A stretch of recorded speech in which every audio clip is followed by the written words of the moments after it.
Because here it's kind of like you're dripping with emotions. Your mind's going 100 miles an hour and you're kind of light and superficial at times. But what do you do with all this wild energy? It's like wild, crazy energy. Leo is ruled as a fire sign, and it's ruled by the sun. So it's creative, it's stable, it's powerful. So when I have put my mind to doing something, I can do anything. You can do anything. You have the punch to get it out there. Do you want to share? Okay. Do you want to share anything about that? You can share however you feel comfortable, because I think that people might just really benefit from understanding. You pretty much have raised yourself, Kayla. Mm-hmm. Right? Right. How long have you been out by yourself? I moved out away from my mom's when I was 13. So when you were 13. Mm-hmm. My mom was tried to be more of a friend than a mother, and there was conflict there, so I moved away. You moved away. Do you feel like you really had to survive out there in the world? Yeah, of course. And it's a different language when you're surviving out there in the world, well, huh? I wasn't able to enjoy my youth, I guess you could say. I had to mature a little bit faster, and I still want to be a kid at times. Yeah. So did you have a tough time with your mother? I know she wanted to be your friend and everything, but was that like... My mom, she just, she was doing wrongful things and wasn't really looking after me at all. And she never made sure I went to school or nothing like that. She was into drugs and whatnot. So my dad was in prison. So I moved out. I was living with a couple friends, and I ended up staying with a cousin, and she helped me get back into school. And then I started working, and then I was renting my own place, working 2 jobs and going to school. You know, and then I became of age, and I've just been trying to make it ever since. Wow. Try to get back close with my mom and my dad. Have they changed a lot? Yeah. Yeah. My dad definitely. Yeah. One of a known characteristic of Cancer is that they can come from alcoholic or drug addictive family or scenario. That is a common thread within Cancers. So it's kind of like sometimes I ask the question, are you destined to have that problem? But in some ways, we kind of are like, we all have our thorn in the side, so to speak. Everybody has different scenarios to work through, because in working through things, that's how we become greater and better, through trials. Yeah. Of course, I went down that wrong path also, which is the reason I moved away from my mom, because it was leading me down that wrong path. And I didn't realize it till now, pretty much. I got into drugs and alcohol and all that at a young age, and was able to quit. And then, of course, everybody falls back and has mistakes and learns from them. That's what I'm doing now. Yeah. Well, when I look at your chart, like I said, I'm really excited about a couple things. All of this Cancer. Now, Cancers are very, protectors of the people they love. They're fantastic mothers. They are just die for their kids, and that's something that you're developing with your daughter as you continue to get stable in your life. Yep. Do you feel that for her? Yes. Like, this is what I got to do. Definitely. There was a turning point. Yes. So that's the great thing. The other thing about Cancers is that they're great with domestic things. Cooking. I love to cook. Do you love to cook? I love to cook. I love to clean. Cooking. I want to be a good housewife one day. That's, what? Right there, everybody. That is the goal of a Cancer. They want to create a beautiful environment for their families. They're very very driven to do that. I just want to, mainly be a good mother to my daughter. But the housewife thing will work too. Absolutely. Because I like to cook and clean anyways. Yes.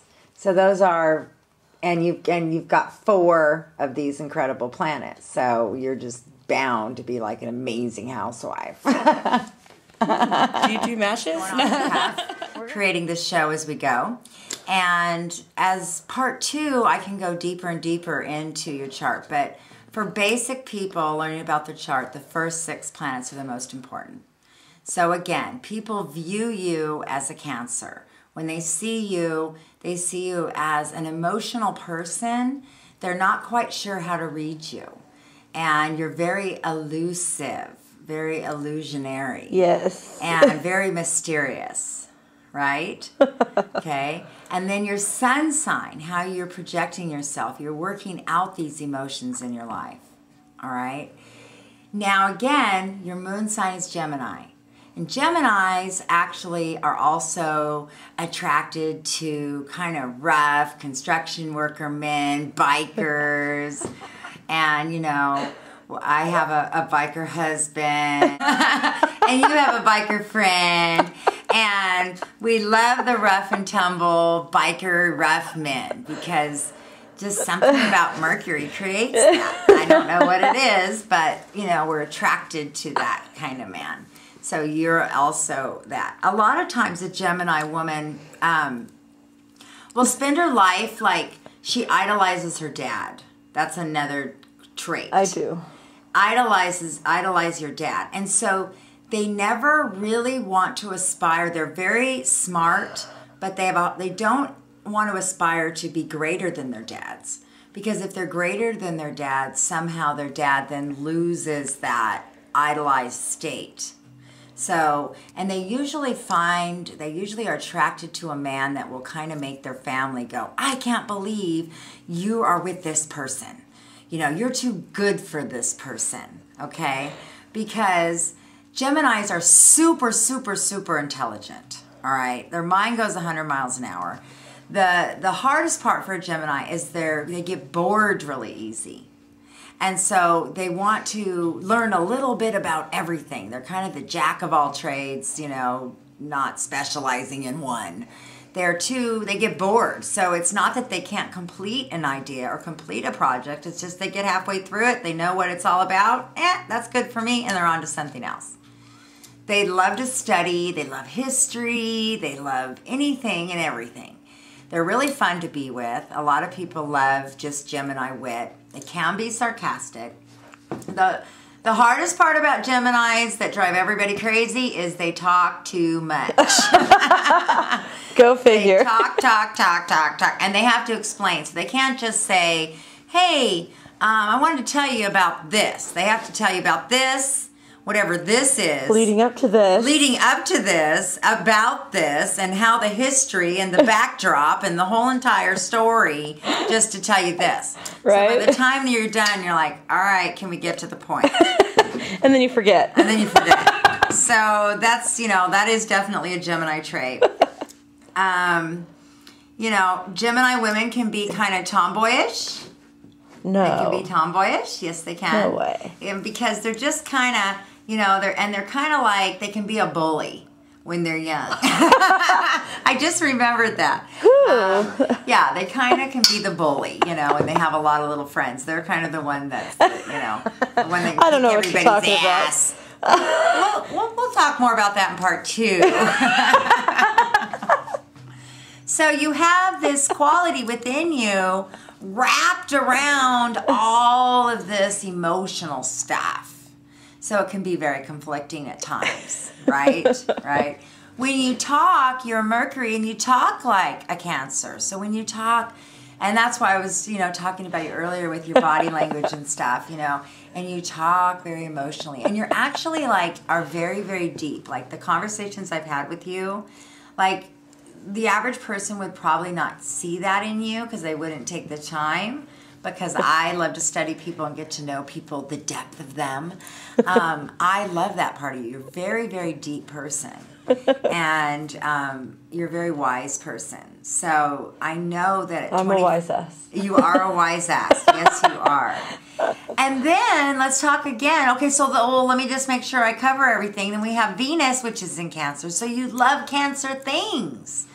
You love the cooking, the restaurants, the the family life. The holidays, the Oh, I love the cookies. oh yeah, they're sweet, sweet. And the animal crackers. Typically for a Leo Mars woman, that is more their work, their passions, their drive. And you're like a lion when it comes to when you decide to do something. So you really needed that power punch. Just like me, I've got Pisces and Virgo and Libra all in my first planets. And it's like they're passive. And so now you've got this power punch to get out there. Leo women will be at the top of their industries. They will be the leaders. They will have other women around them. They will have a pride. And they will not share their pride with anybody else. So once you establish in your life your domain, you will be very protective over that. The downside to a Leo Mars woman would be needing attention for your work. Like when you finally get to a place in your life, you're young, you're 25 years old, you're still trying to figure out what you're going to do. But there will be a time in your life when you claim something of your own in life. You put all your talents together and you claim that and you perfect that skill. And when you do that, that will be your pride and joy. And you will not share that with anyone else. You will allow women to come or other people, employees, to work underneath you, but you will rise to the top of that. And if anybody threatens your position in any way in life, right? Boom, pow, they're down. Okay? So that's the power of Leo Mars woman. So if you guys out there know of a Leo Mars woman, just realize that, they're going to rise to the top. And it's best to help them do that. If you are another Leo Mars woman and you have a friend or somebody really close to you that's a Leo Mars woman, you're going to have your own domains and respect those of each other, not try to push each other off of that. You're young, you're looking up to me right now. You may even see in me that confidence of a Leo Mars woman, and that's attracting you to me. And it should as a mentor role to you. I want to see if there's any final things I want to tell you. And these are all really basic characteristics. And like I said, in somebody's chart, if I'm reading your chart and doing a whole hour chart over the phone, I go into a lot more detail because there's so many things behind the scenes. But before you get behind the scenes, you got to know the basic portrait. We're just painting a basic portrait for you right now to give you an idea. But with having so much Cancer influence, when somebody does hurt your feelings, you will go into a shell. That is a Cancer trait. That's why they're the crab. And they'll go away. They'll just disappear. Now the cool thing about them though, if you give them some time, if you kind of hurt their feelings or whatever, and all of a sudden they disappear and you're like, oh shit, what did I do? If you just give them a little breathing room, they come right back. They don't hold a grudge particularly. They just kind of shake it off and then they come back ready to go. If you have someone in your life that's a Cancer and they need that time to regroup, let them have it. Don't force yourself or force that situation to work out. You kind of really want to just give them that minute. And they're great with butter and garlic.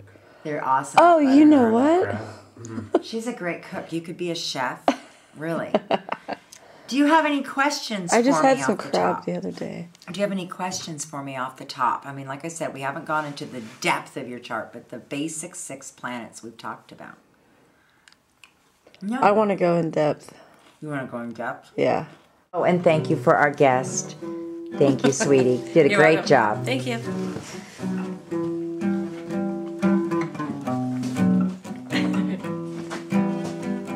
I have to. You look a little lost. I'm going around in Piscean circles. She's very resourced, I have to All say. right, don't move. There we